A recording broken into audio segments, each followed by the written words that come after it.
This is Tim Bryce with my column entitled Problems with the Pretrial System. I haven't been sleeping well lately, and I suspect I'm not alone. We need to believe we are safe in our homes, that law enforcement personnel are patrolling our streets, and the bad guys are being locked up behind bars. Unfortunately, this is not always true, as career criminals with long rap sheets are being released rather than incarcerated. Let me explain. Even though crime rates are declining, there has been a significant increase in jail populations over the years. Not surprising, the cost to imprison suspects in county lockups have skyrocketed, including here in Pinellas County. Reports place it at $126 per prisoner per day. If all arrests resulted in a stay in the county jail, even if it was for just one night, the sheriff would quickly exceed his budget. Consequently, there is an effort to pre-release suspects with lighter offenses. U.S. Attorney General Eric Holder recently announced the start of a new program allowing people arrested for minor drug offenses to be released as opposed to being locked up in jail. This means more and more people are being released under their own recognizance, often referred to as ROR in the justice system. The supposition is there is no need to incarcerate people arrested on low-level, non-violent offenses who are not considered flight risk. Aside from the most serious crimes, such as first-degree murder, bail is set in most cases and intended more as a guarantee the accused will show up for court.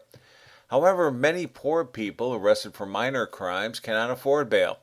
In addition, the pre-release program is considered a more humane way of treating people, particularly indigents who may have family members depending on them. This may reduce jail costs and help balance budgets, but there are side effects. The system is certainly not perfect. To illustrate, ROR suspects may decide not to return for trial, thereby costing taxpayers money to reschedule court appearances. They may also flee the county completely, again costing taxpayers to pay for their return. More troubling, though, is if they are released and cause more mayhem in the community, and herein is where I have trouble sleeping. According to a report by the Florida Legislature, OPPAGA, on the pretrial release program in 2011, 144 warrants were issued for ROR people failing to appear in court. That's just 5.9% of the study. And 160 ROR people were arrested for committing another offense while released. That's 6.6% of the study, for a total of 304 misfits. Those people who have bonded out of jail instead of ROR are more likely to make their court appearances and behave for two reasons. First, the financial incentive to do so, and second, bail bondsmen are good judges of character. They will not issue a bond to someone they feel are a risk and will not live up to their commitment. The bail bondsmen also keep an eye on their people, something the police do not have the time or resources to do. What concerns me is the criteria by which people are released on their own recognizance, especially if they have a history of prior offenses. I've recently been reviewing subject charge reports from the Pinellas County Sheriff's Office, which details the history of individual arrest.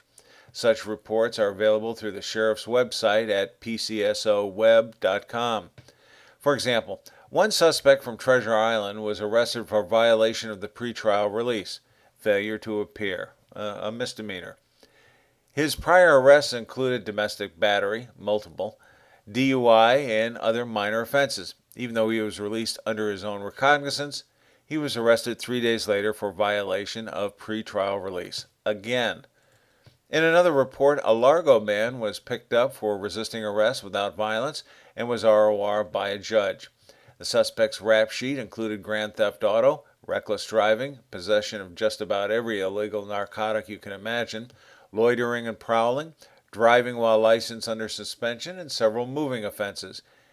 Yet another report involves a St. Petersburg man picked up for possession of cocaine. His priors include multiple counts of burglary, theft, criminal mischief, and other drug offenses. This is just a handful of examples. I saw dozens more. I might understand seeing a person released with one or two misdemeanors, but those mentioned here are career criminals with a litany of felonies as well as misdemeanors. By releasing them early, we may be saving a few bucks, but more likely we are putting the public safety at risk.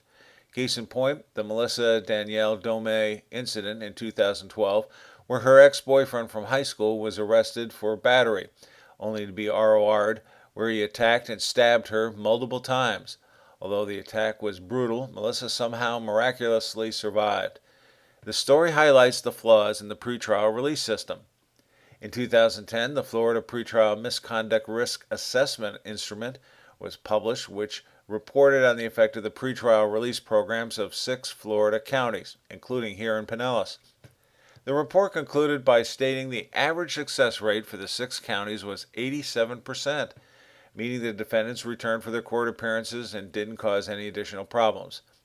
Statistically, 87% sounds somewhat successful.